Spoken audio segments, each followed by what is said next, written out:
In this video, I will show you how you can add custom domain to Replit. So it's really easy.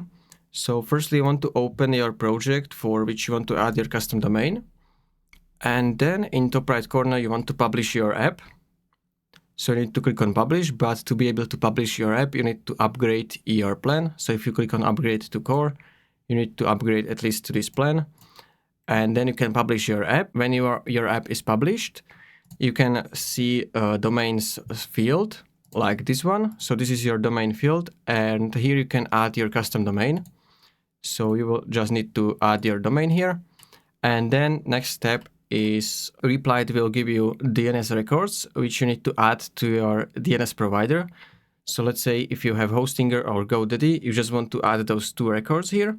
So you want to choose type A, then paste the value. So I'm going to quickly show you.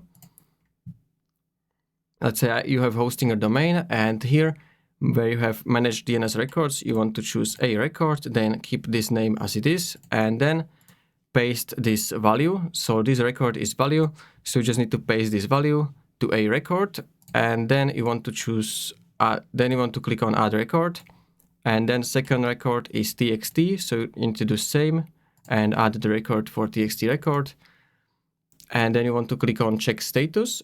And once the status is verified, you will see your domain is connected, and this is how you can connect and add custom domain to Replit. So if you found this video helpful, consider subscribing for more tutorials.